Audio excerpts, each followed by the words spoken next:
పూర్ణమదః పూర్ణమిదం పూర్ణాత్ పూర్ణముదచ్యతే పూర్ణస్య పూర్ణమాదాయ పూర్ణమేవావశిష్యతే. ఓం శాంతి శాంతి శాంతి. అసతో మా సద్గమయ తమసో మా జ్యోతిర్గమయ మృత్యోర్మా అమృతం గమయ. ఓం శాంతి శాంతి శాంతి.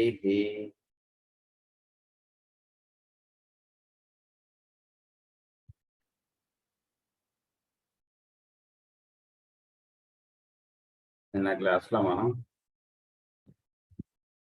రూల్ 14 చెప్పుకుంటూ వస్తున్నాం.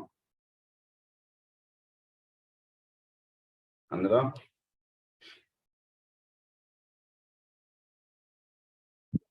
మనం నిన్న చెప్పుకున్నటువంటి పాయింట్ ఏంటంటే learn to live as a సోల్గా ఉండడం అనేటువంటిది సాధకుడు చక్కగా అభ్యాసం చేసుకోవాలనేటువంటి విషయం మనం నిన్న చెప్పుకుంటూ వచ్చాం. అందులో 3rd పాయింట్లో ఉన్నాను.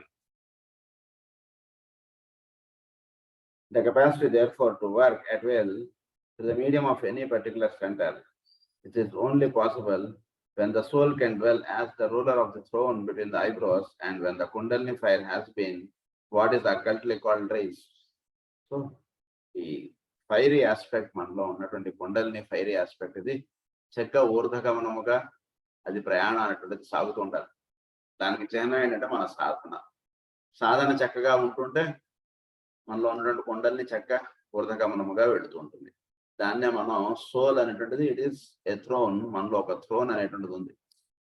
అది చాలా తమాషాగా మన స్కల్లో ఆ పొజిషన్ కూడా కరెక్ట్ గా మన పీనియల్ గ్లాండ్ ఉండేటువంటి ప్లేస్ చూస్తే చక్కగా అక్కడ ఒక సింహాసనం ఉన్నట్టుగా ఉంటుంది. ఎప్పుడైనా మీకు వీలైతే ఆ పిక్చర్ షేర్ చేస్తాను. చక్కగా ఒక సింహాసనంలో కూర్చున్నట్టుగా ఉంటుంది ఒక పీనియల్ గ్లాండ్. దాని ఆనర్ అంటే థ్రోన్ అని అన్నారు. సో అక్కడ సోల్ వెళ్ళి కూర్చోవడం అంటే జరగాలి మనకి. థ్రోన్ బిట్వీన్ ద ఐబ్రోస్ అన్నారు దాన్ని. And when the kundalini fire has been what is occultly called raised. అది ఈ ఫైర్ ఆస్పెక్ట్ ఇది మన షట్చక్రముల్లో ఈ ప్రయాణం అంటున్నది మనలో ఉన్నటువంటి కుండలిని శక్తి ఊర్ధగమనముగా దీని ప్రయాణం అనేది సాగాలి. దాన్ని ఏమన్నారంటే గోల్డెన్ రాడ్ ఆఫ్ పవర్ అని అన్నారు. దీన్ని మేరుదండము అంటారు. ఐరాన్స్ రాడ్ అని కూడా అంటారు దీన్ని. ఈ ఐరాన్స్ రాడ్ అనేటువంటిది మెజిషియన్ దగ్గర ఉంటుంది. మెజిషియన్ ఈ రాడ్ తోటి అన్ని ఇది చేస్తుంటాడు అన్నట్టుగా మనకి దాని గురించి చాలా చెప్తారు. దాని గురించి రాడ్ ఆఫ్ పవర్ అని అన్నారు దాన్ని. 3rd point is learn to study the reactions upon others of whatever energy he through his personality may be expressing, or which, if he be an initiate and therefore a conscious worker with the plan, it may be his privilege to utilize or transmit. So వీడు సాధనలో ఉన్నటువంటి వాడు తను మాట్లాడేటువంటి మాటలు కానీ తన చేష్టలు కానీ ఇతరుల మీద దీని ప్రభావం ఎలా ఉంటుంది అనేటువంటిది ఒకటి స్టడీ చేయాలి. నోటికి వచ్చింది కదా అని మాట్లాడేస్తే దాని ప్రభావం ఇతరుల మీద చాలా బాధాకరంగా ఉంటుందా, లేదా వాళ్ళు చేసుకున్నటువంటి సాధనకి దానిలో ఉపయోగపడేట్టుగా ఉందా మనం మాట్లాడే మాటలు. వాళ్ళు చేసుకున్నటువంటి సాధనకి మనం మాట్లాడే మాటలు ఉపయోగంగా ఉంటే వాడికి ఉపయోగం, మనకి ఉపయోగం. వాడు చేసుకునేటువంటి వాడి జీవితానికి మనం మాట్లాడిన మాటలు చాలా ఇబ్బందికరంగా ఉన్నాయి అనుకోండి, వీ హ్యావ్ టు చెక్. మనం అలాంటి మాటలు మనం మాట్లాడకూడదు. అందు నుంచి వీడి ద్వారా వెళుతూ ఉండేటువంటి చేష్టలు కానీ మాటలు కానీ ఇవన్నీ ఎదుటివాడి మీద ఎటువంటి ప్రభావం చూపుతోందో వీడికి అర్థం అవ్వాలి. ఏదో క్యాజువల్ గా జోక్ చేస్తానండి అని అంటే అలా అలా ఉండకూడదు. ఒకసారి మనం చేసినటువంటి జోక్ కానీ మనం మాట్లాడే మాట కానీ వేరేవాడు దాన్ని ఎలా వాడు గ్రహించుకోగలుగుతున్నాడు, వాడికి ఎలా దీని భావం వాడికి వెళుతోంది అనేటువంటిది మనకు తెలియాలి. వాడు చెప్పలేకపోవచ్చు మనతోటి. కానీ మీరు మాట్లాడిన మాటల వల్ల నేను చాలా బాధపడ్డాను సార్ నిన్న అని వాడు చెప్పలేకపోవచ్చు. మనం ఒక ఆఫీసర్ అనుకోండి, వాడి మీద ఒక గేమ్ ప్లే చేసినట్టు ఏదో సరదాగా జోక్ ప్లే చేశానండి అన్నట్టుగా మనం అనొచ్చు. పాపం వాడు చెప్పలేడు మనతో. ఎందుకంటే మనం ఆఫీసర్ కదా. వాడు మన దగ్గర వచ్చి సార్ మీరు అన్న మాటకు నాకు చాలా బాధేసింది అని అనకపోవచ్చు వాడు. అందు గురించి ఆ విషయంలో చాలా జాగ్రత్త వహించండి అంటున్నారు. అది మనకే తెలియాలంటున్నారు. It may be his privilege to utilize or transmit through a close study of the personal effect upon his fellow men as he lives amongst them and as he thinks, speaks and acts. ఇక్కడ ప్రధానంగా వీడు మాట్లాడే మాట కానీ, వీడు ఆలోచన కానీ, వీడు చేసేటువంటి పనులు కానీ, ఈ 3 ఎలా ఉన్నాయో వీడు చెక్ చేసుకోవాలి. నేను మాట్లాడిన మాట ఎదుటివాడికి ఎలా వెళ్ళుంటుంది అంటే, ఎలా వెళ్ళుంటుంది అనేటువంటి ఆలోచన మనకు వచ్చిందంటే కరెక్ట్గా వెళ్ళలేదేమో అని అర్థం కూడా మనం తీసుకోవాలి. అంటే మనకు మనం మాట్లాడిన మాట ఏ ఉద్దేశంతో మాట్లాడడం, ఎలా మాట్లాడడం, నా ఉద్దేశం మంచిదేనండి, వాడు అలా అర్థం చేసుకుంటే నేనేం చేయగలనండి? నేను వాడి మంచి గురించే నేను చెప్పానండి, వాడు బాగుపడాలని చెప్పాను, వాడు దాన్ని ఏదో ఇది తీసుకుంటే దానికి హూ ఇస్ రెస్పాన్సిబుల్? అలా మనం మాట్లాడేస్తే అది ఉపయోగం లేదు. మంచి ఉద్దేశంతో మాట్లాడినా మనం చాలా ప్రియంగా మాట్లాడాలి, చాలా చక్కగా మాట్లాడాలి, చాలా ఎదుటివాడికి వాడు ఫీల్ అవ్వకూడదు మనం మాట్లాడేది. అలా సాధన బాగా చేయాలి.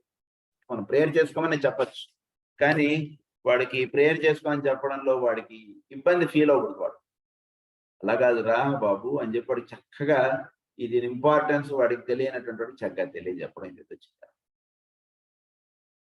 కనుక ఆ రకంగా అలా మాట్లాడాలి మనం. తర్వాత ప్రధానంగా 4 విషయాలు గుర్తుంచుకోవాలి. మనం చేస్తున్నటువంటి పనులు కానీ, మనం మాట్లాడే మాటలు కానీ, దీని యొక్క స్పీడ్ ఎలా ఉంది, దీని స్ట్రెంగ్త్ ఏమిటి, దీని క్వాలిటీ ఏమిటి, దీని ద్వారా వ్యక్తం అవుతున్నటువంటి ఎనర్జీ ఏమిటి, ఈ 4 విషయాలు మనం చక్కటి అవగాహన కలిగి ఉండాలి. మనం మాట్లాడే మాట కానీ, మనం చేసేటువంటి పనుల్లో కానీ. దీని స్ట్రెంగ్త్ ఏమిటి, మనం ఇప్పుడు ఒక పని మొదలు పెట్టాం, దీని స్ట్రెంగ్త్ ఎంత? ఏదో 4 రోజులు చేసి 4 రోజులు మానేసాడు అన్నట్టుగా ఉంటుందా? దీనికి చక్కటి బలం చేకూర్చి మనం మాట్లాడగలుగుతామా? లేదా చక్కగా బలంగా ఉండేట్టుగా ఈ పని నిర్వహింపబడేట్టుగా మనం చేయగలుగుతామా? It's speed, it's strength, its a quality, its a type. These 4 words warrant consideration and expression. ఈ 4 పదాలు మనం చేసేటువంటి పనులలో మనం దృష్టి పెట్టుకుని మీరు చేయండి. ఒక రోజు చేసి మానేసేటటువంటిది ఉండకూడదు. కనుక ఈ 4 జాగ్రత్తగా గుర్తుంచుకోండి అంటున్నారు. Next point is the type of force as used by an aspirant will indicate to him its emanating source, and a study of it will begin to signify to him the entity from which it has emanated. A knowledge of the type answers the question, along what line of energy and upon what ray is this force to be found. వీటి ద్వారా emanate అవుతున్నటువంటి force ఇది ఎక్కడి నుంచి వస్తుంది? మాట మనలోంచి వచ్చింది. ఈ వాక్ ఎక్కడి నుంచి వస్తుంది గమనించండి. లేదా మనం చేసేటువంటి చేష్టలు, ఈ ఫోర్స్ ఎనర్జీ ఇది ఎక్కడి నుంచి వస్తుంది అన్నటువంటిది గమనించాలి. అలా కాదండి, ఏముంది మనలోంచి వస్తుంది, మనలోంచి వస్తుంది కరెక్టే, కానీ ఎక్కడ సోర్స్? మనం ఉదాహరణకి మనలో ఎనర్జీస్ అనేటువంటివి ఒక 4 రకాలు 6 రకాలు ఎన్నో ఉన్నాయి. అందులోంచి ఎక్కడి నుంచి వాడబడుతున్నటువంటి ఎనర్జీ, లెఫ్ట్ హ్యాండ్ ఎనర్జీనా, రైట్ హ్యాండ్ ఎనర్జీనా, లేదా వీడిలో నుంచి వస్తున్నటువంటి స్వాదిష్టాన చక్రం నుంచి వస్తున్నటువంటి ఎనర్జీనా, లేదా వీడిలో ఉన్నటువంటి అనాథ చక్రం నుంచి వస్తున్నటువంటి ఎనర్జీనా, లేదా వీడిలో ఉన్నటువంటి విశుద్ధి చక్రం నుంచి వస్తున్నటువంటి ఎనర్జీనా, లేదా వీడిలో ఉన్నటువంటి ఆజ్ఞా చక్రం నుంచి వస్తున్నటువంటి ఎనర్జీనా? ఎనర్జీ ఎక్కడి నుంచి వస్తుంది? మాట్లాడిన మాటలు కానీ, చేస్తున్నటువంటి పనులు కానీ, ఇతరులకు మనం ఏదైనా చేస్తున్నటువంటి విషయాలు కానీ ఎక్కడి నుంచి వస్తుంది ఎనర్జీ? ఇది మనం గమనించుకోవాలి బాగా. సో దీనిలో మనం గమనించుకోవాల్సినటువంటి పాయింట్స్ ఏంటంటే, first one is upon what plane he himself may be working. వీడు ఏ ప్లేన్ లో ఉంటే వీడు పని చేస్తున్నాడు వీడు గమనించుకుంటాడు. అంటే వీడు ఫిజికల్ ప్లేన్ లో ఉండి పనిచేస్తున్నాడా, ఆస్ట్రల్ ప్లేన్ లో ఉంటున్నాడా, మెంటల్ ప్లేన్ లో ఉంటున్నాడా, బుద్ధిక్ ప్లేన్ లో ఉంటున్నాడా? వీటిలో సబ్ ప్లేన్స్ కూడా ఉన్నాయి. ఫిజికల్లో 7 సబ్ ప్లేన్స్ ఉన్నాయి, ఆస్ట్రల్లో 7 సబ్ ప్లేన్స్ ఉన్నాయి, మెంటల్లో 7 సబ్ ప్లేన్స్ ఉన్నాయి. వీటిలో ఏ ప్లేన్ లో ఉండి నేను వ్యవహరిస్తున్నా అది మనం అవగాహన చేసుకోవాలి. చక్కగా మనం ఏ ప్లేన్ లో ఉంటున్నాం, ఏ ప్లేన్ లో మనం సాధన అనేటువంటి జరుగుతోంది, దీన్ని చక్కగా ఒక అవగాహన చేసుకోండి అంటున్నారు. First point, the nature of his ray, egoic ray and personality ray. అంటే దీన్ని కూడా చక్కగా మనం కాసేపు మనం ప్రశాంతంగా కూర్చుంటే మనం ఏ ప్లేన్ లో ఉండి మనం వ్యవహరిస్తానంటే మనకు తెలుసు. అందు గురించి దానికి ఎక్కువ వివరణ వెళ్ళక్కర్లేదు. అందు గురించి మీకు ఆ పాయింట్ చెప్పి వెళ్ళిపోతాం. Next is his ray, egoic ray and personality ray. వీడి యొక్క ఈగోయిక్ రే ఏంటి, వీడి పర్సనాలిటీ రే ఏమిటి, ఇది వీడికి అవగాహన కలిగి ఉండాలి. వీడి యొక్క ఈగోయిక్ రే ఏమిటి, వీడి పర్సనాలిటీ రే ఏమిటి, ఈ విషయాలు కూడా మనం అక్కల్ట్ మెడిటేషన్స్ లో చాలా వివరంగా చెప్పుకున్నాం. సో అది వీడికి చక్కని ఇది కలిగి ఉండాలి. Only the initiate of the third degree can ascertain his monadic ray. ఎవడైతే థర్డ్ డిగ్రీ వీడు దీనికి వెళ్ళి ఉంటాడో, అంటే సాధనలో థర్డ్ ఇనిషియేషన్ అన్నటువంటిది చెప్పారు. ఇనిషియేషన్ ఉన్నటువంటి సోలార్ లో చెప్పుకున్నాం. థర్డ్ ఇనిషియేషన్ ఉన్నటువంటి వాడు ఏ స్టేజ్ లో ఉంటాడు, ఆ స్టేజ్కి వెళ్ళినటువంటి వాడు వీడి యొక్క మొనాడిక్ రే ఏమిటి అనేటువంటిది కూడా ఉంటుంది. సో మొనాడిక్ రే ఏమిటి, ఈగోయిక్ రే ఏమిటి, పర్సనాలిటీ రే ఏమిటి, ఈ మూడు చక్కటి అవగాహన కలిగి ఉంటాడు. సో ఎనర్జీస్ అన్నటువంటి ఎక్కడి నుంచి వస్తున్నాయి వీడికి అన్నటువంటిది అప్పుడు వీడికి అవగాహన వస్తుంది. అది next is third point is the particular Tattva which may be involved. ఏంటి ఇక్కడ తత్వం, వీడిలో ఉన్నటువంటి సత్వ, రజస్స, తమస్స, ఏ ఇది ఎక్కువగా వీడిలో పనిచేస్తుంది, ఇది ఒకటి తెలుసుకోవాలి. తర్వాత the centre through which he may be transmitting the force, వీడు ఏ సెంటర్ ద్వారా వీడు ఎనర్జీని ట్రాన్స్మిట్ చేస్తున్నాడు. ఈ 4 విషయాలు చక్కగా అవగాహనలో పెట్టుకోండి అన్నారు. It will be apparent therefore that the study of the types of energy is of practical usefulness and will tend to leave no part of the aspirant's nature untouched. So దీనివల్ల మనం తెలుసుకోవాల్సింది ఏంటంటే, ఆస్పిరెంట్ నేచర్ అంటే సాధనలో ఉన్నటువంటి వాడి nature, వాడి స్వభావం దేని చేత రూపకల్పన చేయబడుతోంది అంటే వీడు దీనివల్ల అవగాహన చేసుకోవచ్చు. ఈ విషయాలు చక్కగా తెలుసుకుంటే, think for a minute of the lessons which can B learned by the man who submits the energy used in verbal expression, for instance, to the scrutiny of the inner ruler, and who, after talking or after joining in the give and take of daily life, asks himself the question, what was the type of energy used by me in my speech today? పొద్దు నుంచి రాత్రి దాకా ఇష్టం ఏదో మాట్లాడేశాడు. So ఈ రోజు energy ఏ centre ద్వారా ఎక్కువ ఎనర్జీ రిలీజ్ అయ్యి నా వాక్కుకి హెల్ప్ చేసింది లేదా నా వాక్కుకి దోహదపడింది, అది వీడికి వీడు అవగాహన చేసుకోవాలి. ఎక్కడి నుంచి ఎనర్జీ వస్తుంది, అనాథ చక్రం నుంచి వస్తుందా, లేదా విశుద్ధి చక్రం నుంచి వచ్చినటువంటి ఎనర్జీనా, లేదా వీడిలో ఉన్నటువంటి స్వాదిష్టాన చక్రం నుంచి వస్తుంది ఎనర్జీ. చక్కగా వీడు ఎంత గుడిలో పనిచేస్తున్నా వీడిలో స్వాదిష్టాన చక్రం ఉంటే ఇంత చక్కగా పూజ చేసి వీడు ఏమిటండి మీరు అన్నటువంటిదిగా ఉంటుంది. అంటే మా గుడికి ఏం డొనేషన్ ఇస్తారు, ఎంత ఇస్తారు అన్నటువంటిదిగా ఉంటుంది. పూజ చేసింది ఏంటి, వాడి యొక్క శుభమునకు, వాడి యొక్క క్షేమమునకు, వాడి యొక్క యోగమునకు. ఎవరిని నువ్వు పూజిస్తానో దైవమును పూజించి వాడికి అన్ని సమస్తము చేకూర్చుగాక నువ్వు పూజించుతున్నప్పుడు మనం ప్రత్యేకంగా మన గుడి గురించి అడగాల్సినటువంటి పని ఏమిటి, ఆయనే కదా ఈ గుడికి మొత్తం నిర్మాణం అంతా ఆయనే కదా మూలంగా ఉన్నప్పుడు మనం వాడిని అడగక్కర్లేదు, ఆయన ఇప్పిస్తాడు వాడి ద్వారా వీడి ద్వారా. మనం చేసేటువంటిది భక్తిగా శ్రద్ధగా చేస్తుంటే ఆయన ఇప్పిస్తాడు అన్నటువంటిది. అంటే మనలో ఉన్నటువంటి ఏ సెంటర్ పనిచేస్తుంది అనేటువంటి దానికి ఇది చూసుకోవాలి. సో ఆ ఎనర్జీస్ మనలో రిలీజ్ అవుతున్నటువంటి ఎనర్జీస్ ఎక్కడి నుంచి వస్తున్నాయి. Think for a minute the lessons which can be learn by a man who submits the energy and in verbal expression. Ruler అది ఆస్క్ హిమ్సెల్ఫ్ టుడే. దీన్నే you ask me if I can illustrate this for you. Now let me attempt to do so. So making simply what is deemed so oft to be abstruse and difficult, let the student inquire of himself whether the position he held mentally and whether the words which he spoke on any particular occasion were prompted by a desire to impose his will upon his hearers.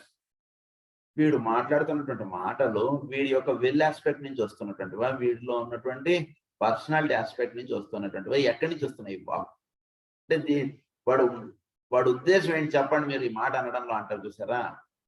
మాట మాట్లాడాడు ఎవడైనా, వాడు ఉద్దేశం ఏంటి చెప్పండి మీరు, వాడు అలా మాట్లాడాడంటే అంటారు. అంటే వాడి ఉద్దేశం ఏమిటి అనేటువంటిది అది ఎక్కడి నుంచి వస్తుంది, వాడి యొక్క విల్ అంటే మంచి చేయడం అంటే ఒక నిమిషం పక్క పెట్టి విల్ ఆస్పెక్ట్ లో ఎదుటివాడికి మంచి చేద్దామా హాని చేద్దామా అంటే విషయం పక్క పెట్టి వాడి యొక్క విల్ నుంచి వస్తుందా ఈ వాక్కు ఎక్కడి నుంచి వస్తుంది అంటే అది గమనించండి అన్నారు. His hearers. This imposition of his will could be either right or wrong. When right, it would mean that he is speaking under the impulse of his spiritual will, that his words would be in line with soul purpose and intent and would be governed by love and therefore would be constructive, helping and healing. His attitude would be one of detachment and he would have no desire to take prisoner the mind of his brother. But if his words were prompted by self-will, and by the desire to impose his ideas upon other people, and so to shine in their presence or to force them to agree with his conclusions, his method would then be destructive. దేన్ని అంటే ఏంటి వీడి ఉద్దేశం? ఆ will aspect ఎట్లా వాడుతున్నాడు? వీడు spiritual will గా వాడుతున్నాడా, లేదా పర్సనాలిటీగా వీడు ఎక్కువ వాడుతున్నాడా, సెల్ఫిష్ వైజ్ గా వీడు ఎక్కువ? వాడు మన తిరుపతికి ఎందుకు రమ్మంటున్నాడు? వాడు ఆల్రెడీ వాడి ఫ్రెండ్ టికెట్ బుక్ చేశాడు. వాడు టికెట్ బుక్ చేసినటువంటి ఫ్రెండ్ ఈరోజు రానన్నాడు. అందు గురించి అదే వయసు తగ్గట్టుగా, అదే దానికి తగ్గట్టుగా మనం ఉన్నాం కాబట్టి, అరే నువ్వు తిరుపతి రారా, చాలా మంచిది రా, ఏమనుకుంటున్నారో తిరుపతి అంటే ఇలా లెక్చర్ పీకేస్తాడు. ఎందుకంటే వాడికి డబ్బు వేస్ట్ అవ్వకూడదని ఇక్కడ వీడి ఉద్దేశం. తిరుపతికి వెళితే వీడికి మంచిది అన్నటువంటి విషయం ఒక పక్క పెడితే, అంటే వాడు ఏ ఉద్దేశంగా మాట్లాడుతున్నాడు అనేటువంటిది మనం జాగ్రత్తగా గమనిస్తే ఇలా ఉంటుంది.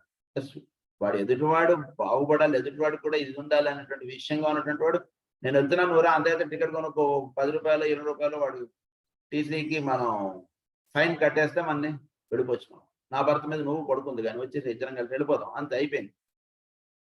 సో అలా ఆలోచించేవాడు వేరుగా ఉంటుంది, ఇలా ఆలోచించేవాడు వేరుగా ఉంటుంది. సో వీడి యొక్క విల్ ఆస్పెక్ట్ ఎక్కడి నుంచి పనిచేస్తుంది? అది ఎదుటివాడికి హెల్పింగ్ గా ఉంటుంది, ఎదుటివాడు స్టెప్ అప్ అయ్యేటట్టుగా ఉంటుందా మనం మాట్లాడేటటువంటి మాట, లేదా ఎదుటివాడు మన సెల్ఫిష్ గురించి ఎదుటివాడిని మాట్లాడించడం, మన పనులు వాడి ద్వారా చేయించుకోవడం, మన యొక్క లాభమునక ఇతరులను వినియోగించుకోవడం అన్నటువంటిదిగా వెళుతుందా అన్నటువంటిది గమనించండి అంటున్నారు. His attitude would be detachment, one of detachment, and he would have no desire to take prisoner the mind of the other. So ఈ రకంగా ఉంటుంటాయి రెండు మాటలు ఉంటాయి గురించి. సో ఈ టైప్ ఆఫ్ ఫోర్స్ అంటుండేది ఎక్కడి నుంచి వస్తుంది? ఒకళ్ళు సెకండ్ రే నుంచి వస్తుంది అనుకోండి. ప్రతి వాళ్ళలోనూ ఈ 7 రేస్ ఉంటాయి, ప్రతి వాళ్ళలోనూ ఈ విల్ ఆస్పెక్ట్ ఉంటుంది. ఒక మంచి ఉద్దేశంగాను వాళ్ళు ఆ విల్ ఆస్పెక్ట్ వాడుతుంటాడు, ఒక చెడు ఉద్దేశంగాను వాడుతుంటాడు వాళ్ళలో ఉన్నటువంటి విల్ ఆస్పెక్ట్. అయితే ఈ విల్, సోల్ కి పైన ఉన్నటువంటి విల్, ఇది సోల్ ద్వారా డైరెక్ట్ అయ్యి ఇది వీడిని వినియోగించుకోవడం, అంటే వీడు ఒక పర్సనాలిటీని వినియోగించబడి వీడు వాక్కు వాడటం అనేటువంటిది ఒక విధానం. దానివల్ల ఏమవుతుంది, వీడు సోల్ అప్లిఫ్ట్ అవుతుంది, వీడు ఒక పర్సనాలిటీ అనేటువంటిది మెర్జ్ అయిపోతుంది సోల్లో, దానివల్ల వీడు ఇంకా అప్లిఫ్ట్ అవుతుంటాడు. అది ఒక పద్ధతి. అలా కాకుండా వీడి యొక్క విల్ ఆస్పెక్ట్ అది డిజైర్ ఆస్పెక్ట్ తోటి జోడించబడింది. డిజైర్ ఆస్పెక్ట్ సెల్ఫిష్ మోటివ్స్ తోటి జోడించబడితే అప్పుడు ఏమవుతుందంటే వీడి యొక్క పర్సనాలిటీ ఆస్పెక్ట్ అక్కడ ఎక్కువ ఎక్స్ప్రెస్ అవుతుంది, కాబట్టి వీడు పై లెవెల్స్ లో వీడు మెచ్చుకోవడం అనుకుంటుంది ఉండదు. అందువల్ల ఏమవుతుందంటే వీడు ఒక సెల్ఫిష్ మోటివ్ తోటి వీడు పనులు చేయడం అనేటువంటిది ఎక్కువగా ఉంటుంది. అదే ఒక సెకండ్ రే వాడు ఏంటంటే కనుక వాడికి ప్రేమ అనేటువంటిది ఉంటుంది.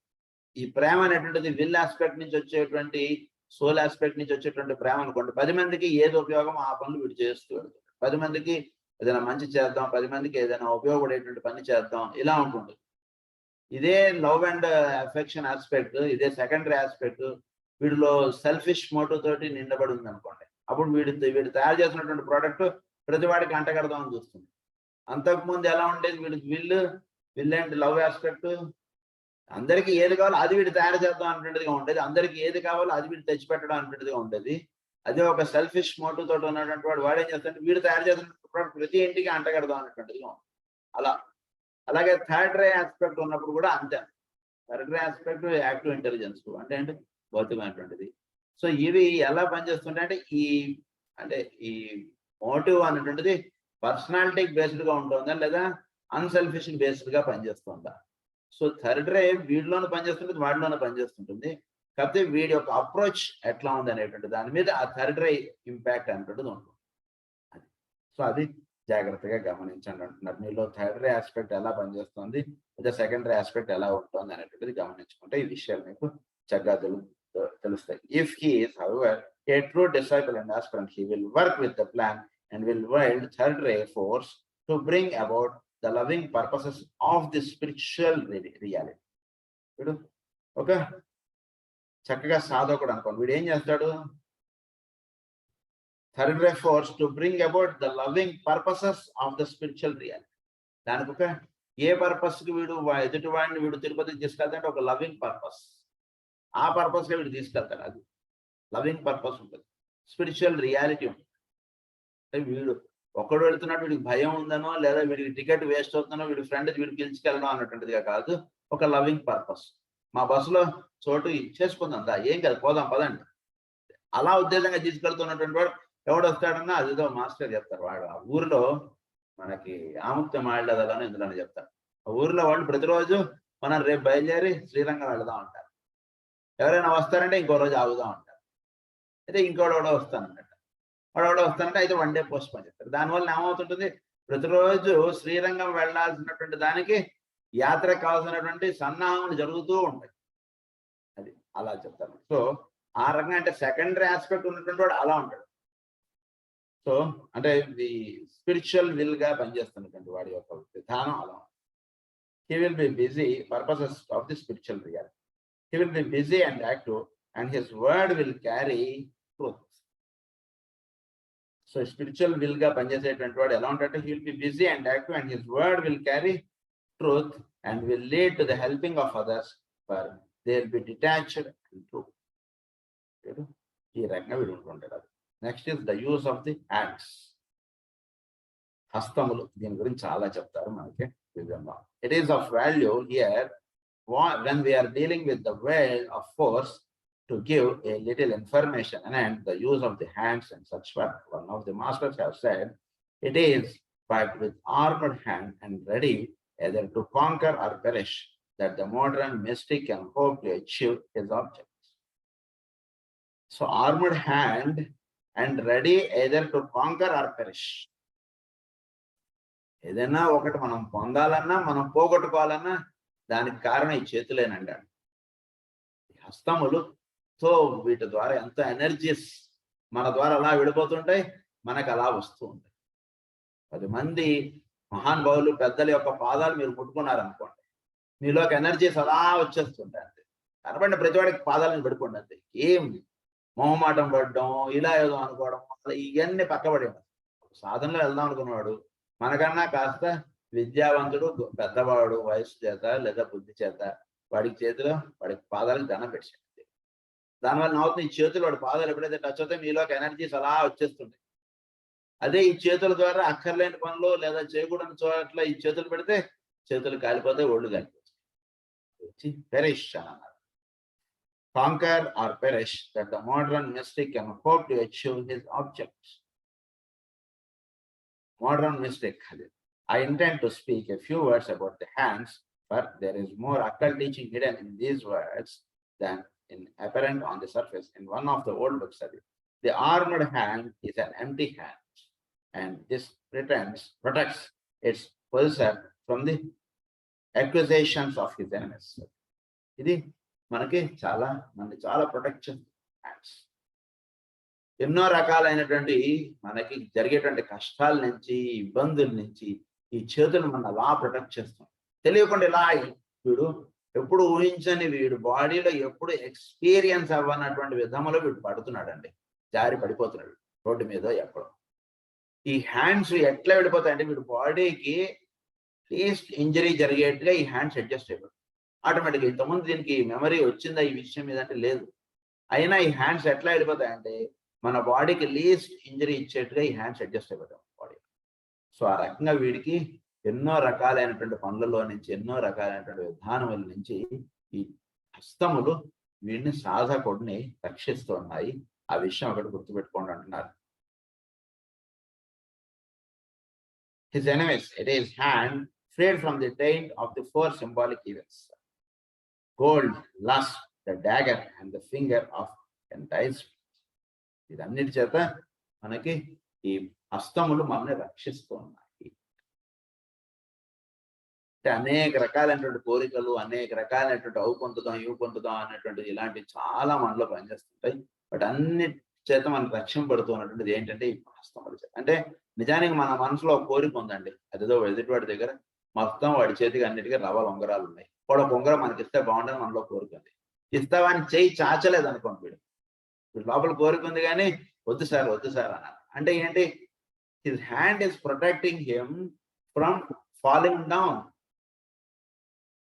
సో ఆ రకంగా చేతులు వీడిని ఎంతో హెల్ప్ చేస్తుంటాయి అన్నమాట. అది ఇక్కడ చెప్తాను.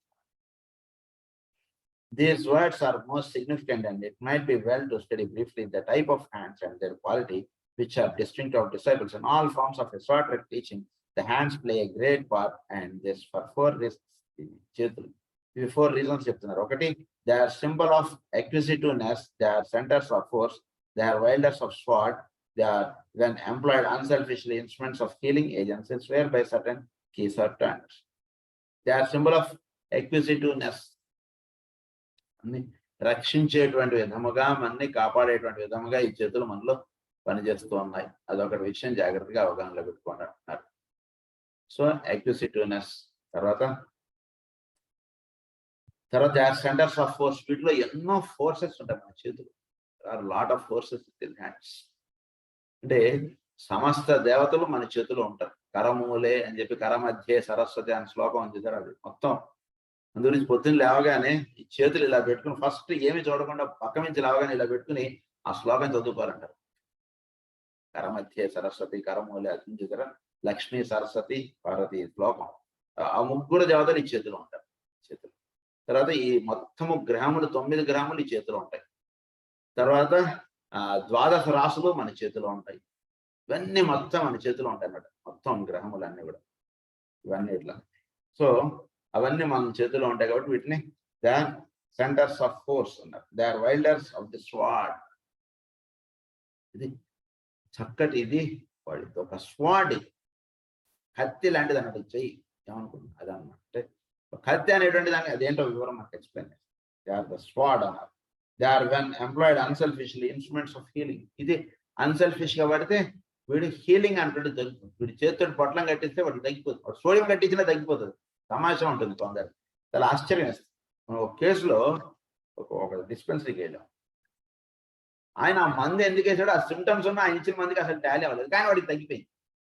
సరే, ఎంత జాగ్రత్తగా వాడు మొత్తం కేసు అంతా మాట్లాడి చూసినా ఆయన ఇచ్చిన మందుకినా ఆ పేషెంట్కి అసలు పొంతం లేదు. ఉదాహరణకి ఫస్ట్ లో పేషెంట్ అనుకోండి, ఆయన నెక్స్ట్ వన్ వాటిలాగా ఉన్నాడు.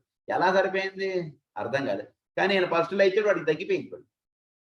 అంటే వాడి చేతిలో ఆ హీలింగ్ అన్నట్టు ఉంది. కొంపది చదువుకోవాలి. ఆ ఆస్పెక్ట్ డిఫరెంట్. నేను ఇక్కడ అది మాట్లాడదలుచుకోవట్లేదు. ఇక్కడ హీలింగ్ అనేటువంటిది ఉన్నప్పుడు వీడి చేతి నుంచి ఏది ఇచ్చినా ఎదుటివాడికి తగ్గిపోతుంది. ఉదాహరణకి వీడికి ఏం రాదనుకోండి, ఒక పండు ఇచ్చినా ఏదైనా ఇప్పుడే గుడికెళ్ళి వచ్చానండి, ఈ పండు తీసుకోండి, మీ వాళ్ళకి బాగాలేదన్నారు కదా మీకు అన్నటువంటి పండు ఇచ్చినా వాడికి అది తినడు, వాడికి తగ్గిపోతుంది. ఈ చెయ్యిని అన్సెల్ఫిష్ గా వాడినప్పుడు it is the centre of healing అన్న. Agencies whereby certain keys are turned. Viewing them as symbols of acquisitiveness, it must be remembered that in the average man they are employed to grasp and to hold and to acquire that which the man wants for himself and for the satisfaction of his selfish desire. మామూలుగా to grasp and to hold. మనం చేతిని దేనికి వాడతాం? మనం ఇస్తామనంటే ఏదైనా ఒకటి పట్టుకోవడానికి కానీ ఏదైనా ఒకటి మనం అది పొందడానికి కానీ మనం చెయ్యి అనేటువంటిది మామూలుగా మనం వాడుతుంటాం. In spiritual man the hands are still symbols of acquisitiveness, but he only grasps that which is needed for the helping of the group and resembles and releases at once towards that end, and that which he has that does acquire. అది ఒక spiritual గా ఉన్నటువంటి వీడు ఏం చేస్తాడు? వీడు ఏది అవసరమో అది మాత్రం వీడు తీసుకుంటాడు. ఏది అవసరం అంటే ఏంటి? 10 మందికి ఏది అవసరమో అది మాత్రం వీడు తీసుకుంటాడు వీడి చేతితోటి. అది మళ్ళీ ఎక్కడ రిలీజ్ చేస్తాడంటే 10 మంది దగ్గర అది రిలీజ్ చేసుకుంటాడు. అది ఈ హస్తాన్ని దానికి వాడుతుంటాడు. The initiate holds nothing for himself. The savior of the race may utilize all that is laid up in the divine storehouse, but not for himself, only for those he seeks to help. Only for those who seeks to help. ఎదుటివాడికి సహాయం చేయడానికి ఈ హస్తాన్ని వాడతారు, కానీ దేని పడితే వాడు. As centers of force, the hands play a most important part, and one of little understood is the occult fact that the hands of a disciple, once he has acquired that acquisitiveness which is based on unselfish group work, become transmitters of spiritual energy. చేతుల ద్వారా ఎంతో spiritual energy అంటే the law of flow గురించి. ఈ చేతులు ఒక చక్కగా prayer చేసుకునే వాళ్ళు, పూజ చేసుకునే వాళ్ళు, ఈ చేతులతోటి మనకు మాస్టర్ గారు కూడా ఎదుటివాడికి నీకేం పర్వాలేదని చెప్పి వాళ్ళు తడతారు. పెద్దవాళ్ళు వీళ్ళు వాళ్ళ చేతితోటి మనల్ని తడితే దట్ ఈస్ వీప్ మీద ఇలా తడతారు చూసారా. ఏంటంటే ఆ చేతి ద్వారా హీలింగ్ అనేటువంటిది ఉంటుంది. వీప్ మీద తట్టడంలో ఉద్దేశం ఏంటంటే మన యొక్క వెన్నెముక ద్వారా ఎనర్జీస్ అనేటువంటి ఫ్లో అవుతుంది. అందురించి సహస్రారం దగ్గర, వీపు దగ్గర వాళ్ళు మనం టచ్ చేస్తుంటారు. ఇక్కడ ఇవి కొన్ని పాయింట్స్, ఇవన్నీ ముఖ్యమైనటువంటి పాయింట్స్. వాళ్ళు బొట్టు పెట్టడం, తర్వాత వాళ్ళు మన యొక్క సహస్రారాన్ని టచ్ చేయడం, మన యొక్క వీపుని ఇలా అర్థం ఇది చేయడంలో ఉద్దేశం ఏంటంటే మన యొక్క స్పైనల్ కార్డ్ లో ఎనర్జీస్ అన్ని అది కొంచెం డిస్టర్బ్డ్ గా ఫ్లో అవుతుంటే మనకి డిసీజ్ అన్నట్టు వస్తున్నాయి. ఆ వీపుని తగ్గడం చేత అవుతుంది, ఈ హీలింగ్ హ్యాండ్ తోటి ఆ ఎనర్జీస్ అన్ని ఒక ప్రాపర్ గా ఫ్లో అవుతుంది. అంటే ఈ చేతిలో మొత్తం నవగ్రహములు తర్వాత ఇవన్నీ ఉంటాయి. గురించి చేతిని చాలా పవిత్రంగా వాడాలి. ఎక్కడ పడితే ఎందులో పడితే అందులో పెట్టేయడం అనేది చేయకూడదు. Spiritual energy. The laying on the hands is no idle phrase nor confined solely to the operations of the episcopate of any faith. The occult laying of hands can be studied in 4 aspects. Pradhananga ee cheyna ade in healing, in the stimulation of any specific center, in the work of linking a man up with his ego, in group work. In నాలుగిటికి ఈ హస్తములు అనేటువంటి వాడు ప్రధానంగా healing అంటుంటే దానికి వాడడంలో ఈ చేయిని ఎదుటివాడికి రోగం అంటుంటే తగ్గించడానికి వాడటంలో ఈ చేతి ద్వారా మనలో ఉన్నటువంటి సోలార్ ప్లెక్స్ అంటే మనలో ఉన్నటువంటి మణిపూరక చక్రం, తర్వాత మన యొక్క అనాహత చక్రం, ఇవి మన చేతి ద్వారా పనిచేస్తుంటాయి. మన యొక్క స్ప్లీన్, మన యొక్క అనాహత చక్రం అంటే మన యొక్క హార్ట్, మన యొక్క పరిపూర్ణ ప్రేమ, ఇది వీడి చేతి ద్వారా ఒకడికి ఏదైనా ఒకటి ఇచ్చాడు అనుకోండి, ఒక పొట్లం ఏదో ఒకటి సంథింగ్, ఒక పండు ఇంటికి వచ్చాడు, అది ప్రసాదంగా తెలియదు కాదు, ఇంట్లో పండు ఇంటికి వచ్చినప్పుడు ఒక పండు ఇవ్వండి, లేదా ఇంటికి వచ్చిన వాడికి భోజనం పెట్టండి. మీ చేతి ద్వారా ఒక మంచి పని చేస్తున్నటువంటి వాడు, ఒక మంచి సాధనలో ఉన్నటువంటి వాడు ఎదుటివాడికి ఇలా చేయడం చేత అవుతుందంటే వాడిలో ఒక అప్లిఫ్ట్మెంట్ అన్నటువంటి స్టార్ట్ అవుతుంది. గురించి ఈ చేతి ద్వారా ఏదో ఎదుటివాడికి టచ్ అవ్వాలి మన చెయ్యి, అంటే మన ఏదో చాలా పెద్దవాళ్ళం అని కాదు ఇక్కడ ఉద్దేశం. ఆ హీలింగ్ హ్యాండ్ అన్నటువంటిది వేరే వాడికి టచ్ అవ్వడం చేత వాళ్ళు ఒక upliftment start, okay, unselfish purpose గా జీవించేటువంటి వాడి సంగతి ఇక్కడ మనం చెప్తున్నారు. అది ఒకటి హీలింగ్ గా పనిచేస్తుంటుంది. In the stimulation of any specific centre, ఎదుటి వాడిలో ఏదైనా ఒక సెంటర్ వాడిలో ఎనర్జీ అక్కడ బందీ అయిపోయి అక్కడ కంజెషన్ అయిపోయింది, అప్పుడు ఆ ఎనర్జీ అక్కడి నుంచి రిలీజ్ అవ్వాలి. అదే ఇందాక చెప్పినటువంటి వీపుతారు. తర్వాత అక్కడ మనకి థ్రోట్ సెంటర్ ఒకటి, స్పైన్ ఒకటి, బేస్ ఆఫ్ స్పైన్ ఒకటి, ఇవి ఇక్కడ ఎక్కువగా పనిచేస్తుంటాయి. అదే in the work of living a man up with his ego అంటే మన యొక్క వాడిలో ఉన్నటువంటి ఇది ఆజ్ఞా చక్రం, ఇది ఎదుటి వాటిలో చక్కగా పనిచేస్తుంది. సోలార్ ప్లెక్సస్ లో హార్ట్, ఆజ్ఞా చక్రం, ఈ 3 సెంటర్స్ వీటి యొక్క చేతి ద్వారా పనిచేస్తుంటాయి. ప్రతివాడికి మన యొక్క ఆజ్ఞా చక్రం మన చేతి ద్వారానే ఎదుటివాడికి, మన ఒక చక్కటి జ్ఞానం ఎదుటివాడికి ఇవ్వాలి. మన చేతి ద్వారా ఈ పుస్తకం చదువు అని చెప్పి మీరు ఇచ్చారనుకోండి, అంతకుముందు వాడి ఇంట్లో మొత్తం ఇంటి నిండా పుస్తకాలు ఉన్నా మీరు ఇచ్చినటువంటి పుస్తకం ఎందుకు వాడికి చదవాలంటే, అంటే మీరు జ్ఞానం అన్నటువంటిది మీ చేతి ద్వారా వాడికి పాస్ ఆన్ చేస్తుంది జరుగుతున్నటువంటిది. అది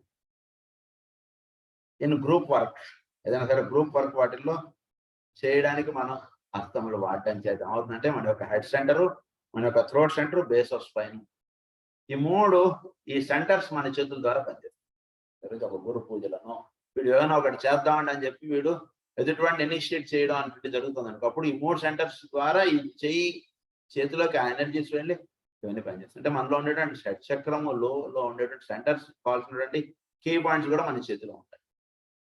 ఇవన్నీ మొత్తం అందు గురించి హస్తాన్ని చాలా పవిత్రంగా వాడు. It will be apparent therefore that the science of the hands is a very real one, and the disciple has to learn the nature of forces in the different centers, how to transmit and unify them, and then by an act of the will, how to pass them outward through the chakras in the hands.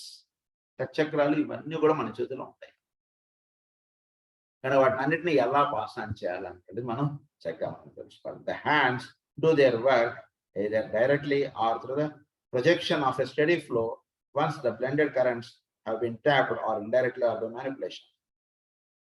So ఇక్కడ ఇది స్వాడ్ గా ఎలా మనకి వాడుకోబడాలన్నది మనకి ఇక్కడ చెప్తున్నారు. ఇది I have no time to take up in detail the meaning of the hands as they wield the sword,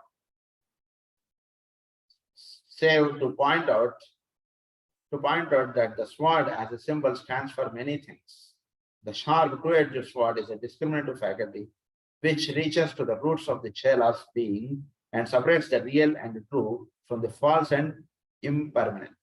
It is wielded by the ego from the mental plane and is spoken of as the sword of cold blue steel. అంటే sword of cold blue steel. ఏంటంటే ఇది చక్కగా ఏదైతే వీడి యొక్క పురోగాభివృద్ధికి తోడ్పడుతుందో దాని మీద మాత్రమే వీడి చేయబడుతుందండి. ఏదైతే వీడు అధోగతికి వెళ్ళేటువంటి పాలవుతుంటుందో దాని మీద వీడు చేయబడదు.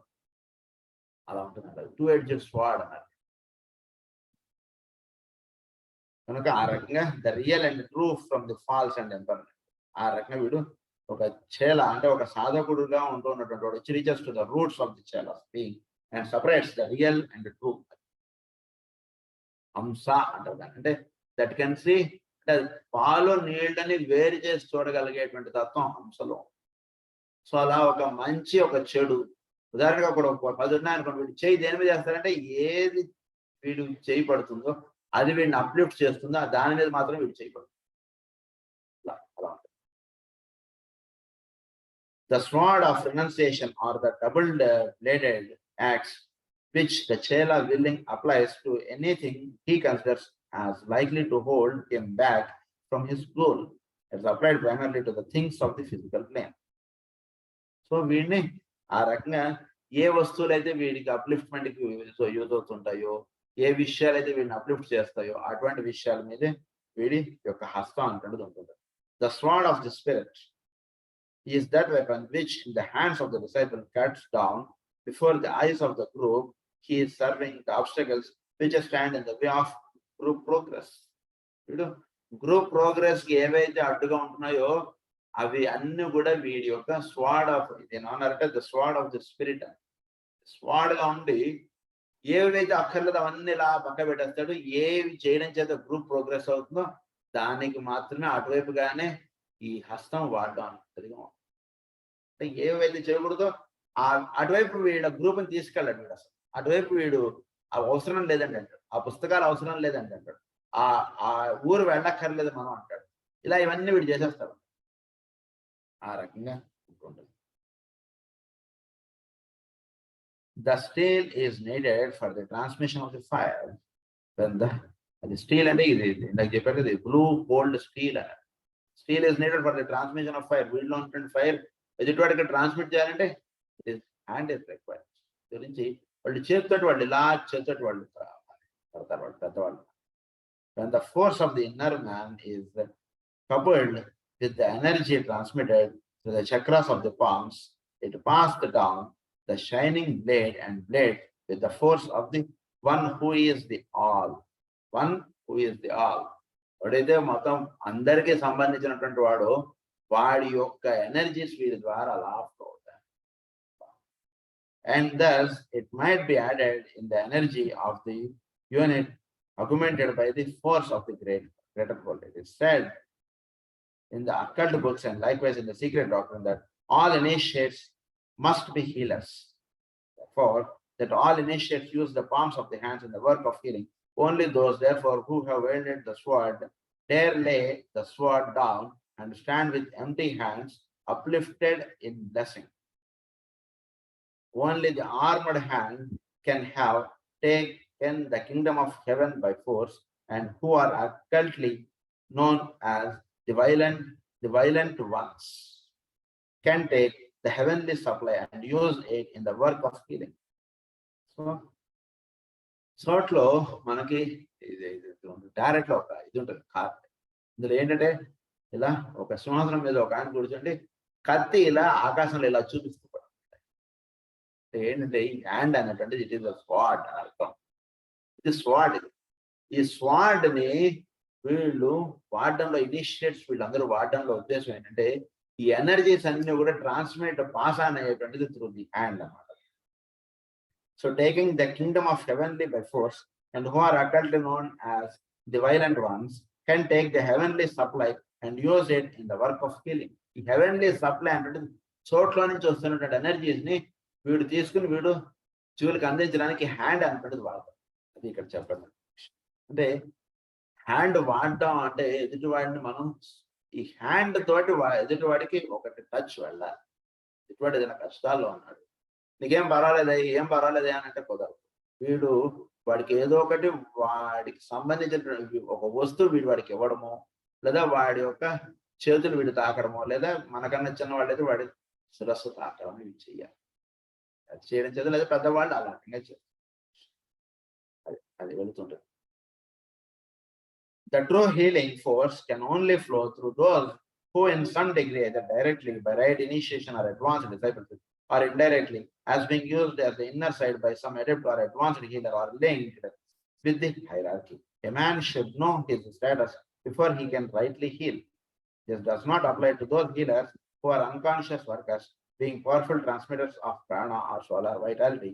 Their name is legion, and they do much good, even though at times the energy they transmit serves to stimulate strongly.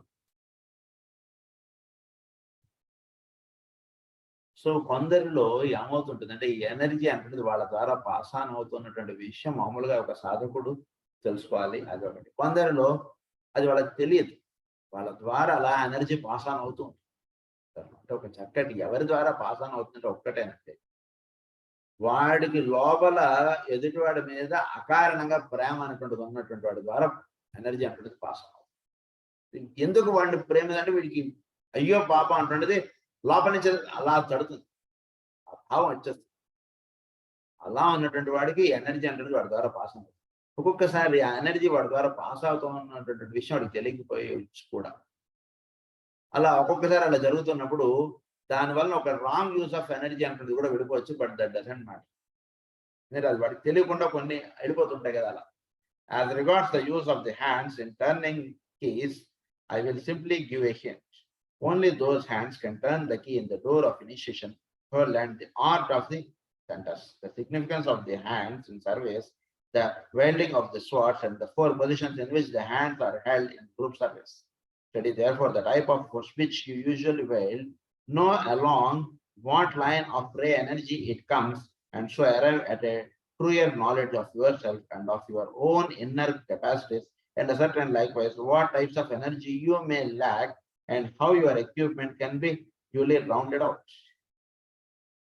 ఎవరి చేతులు అయితే కీ ఆఫ్ ఇనిషియేషన్ అంటే కీస్ అన్లాక్ అవ్వాలి. చేసినటువంటి చేయి ద్వారా తాళం చేయి పెడితే అది అన్లాక్ అవ్వాలి. ఎదుటివాడు ఎవడైనా మన దగ్గరికి ఏదైనా సమస్యతో వస్తే మన చేయి దానిలో మనం పెడితే అది అన్లాక్ అవ్వాలి. అన్లాక్ ఎవడి వలన అవుతూ ఉంటుంది అంటే ఆ విషయాలు చెప్తున్నారు. మనలో వస్తున్నటువంటి ఆలోచనలు కానీ మన యొక్క ఉద్దేశం, ఈ మాట్లాడడంలో నా ఉద్దేశం ఏమిటి అంటే మనం గమనించుకోవాలి. మన ఉద్దేశాలు కరెక్ట్ గా ఉన్నాయా, రాంగ్ గా ఉన్నాయా, సెల్ఫిష్ మోటివ్ గా ఉంటుందని నా ఉద్దేశం లేదా ఒక అన్సెల్ఫిష్ గా ఉంటుందని నా ఉద్దేశం. అది నాకే తెలుస్తుంది, వేరేవాడికి ఏం తెలుస్తుంది? రండి సార్ మీరు మా ఇంటికి ఎప్పుడు వస్తారు సార్, ఏంటో సార్ మీరు ఎప్పుడు రావట్లేదు మా ఇంటికి, మీరు హైదరాబాద్ వచ్చిన ఇలా మాట్లాడేస్తున్నాడు కానీ వీడి యొక్క ఉద్దేశం ఏంటనేటువంటి వీడికే తెలుస్తుంది. అందు గురించి నీకు నువ్వుగా కరెక్ట్ చేసుకో ఆ విషయం అని చెప్తున్నాడు ఆయన. So study therefore the type of force which usually weight. మన ద్వారా ఎటువంటి ఫోర్స్ పెడుతోంది? ఒక సెల్ఫిష్ ఫోర్స్ పెడుతుందా, ఒక అన్సెల్ఫిష్ ప్రేమ అనేటువంటిది మన ద్వారా వర్షం పడుతుందా తెలుసుకోండి, చూసుకోండి అంటున్నారు ఆయన. Know along what line of ray energy it comes, and so arrives at a truer knowledge of yourself and of your own inner capacities. Truer knowledge of yourself అంటే మనం అద్దంలో ఏంటో మనం చూసుకుంటే మన ఉద్దేశాలు ఏంటో మనకు తెలుస్తుంటారు మాస్టర్ గురించి. అది లోపల ఎటువంటి ఉద్దేశంగా నేను వివరిస్తున్నాను చక్కగా తెలుసుకోండి, వాటిని సవరించుకోండి. అప్పుడు మీరు డోర్ ని అన్లాక్ చేయగలుగుతారు. డోర్ ఆఫ్ ఇనిషియేషన్ తోటి ఉంటారు ప్రతివాడు. వాడికి అన్లాక్ అవ్వాలి ప్రతివాడికి. అన్లాక్ అవ్వడానికి నీ చేతులు అన్న ఉపయోగపడతాయో చెక్ చేసుకోండి అంటారు. Second point is the quality of the force used is necessarily dependent upon the ray from which it may emanate. You ask me to differentiate between the words type and quality. I would say that the type of force indicates the life aspect, while the quality indicates the consciousness aspect, and that both of them are aspects of the entity or the being which is the embodiment of a ray. ఏంటంటే ఇక్కడ type అను quality అన్నది సరే. Type అంటే ఏంటంటే force indicates the life aspect. What is the type of energy that is flowing through? It is the life aspect. మనలో life aspect అంటే ఈ నేనుగా మనలో వ్యవహరిస్తూ ఉన్నటువంటి విషయం వీడిలో ఎక్కడ ఉందో అది వీడి యొక్క లైఫ్ ఆస్పెక్ట్.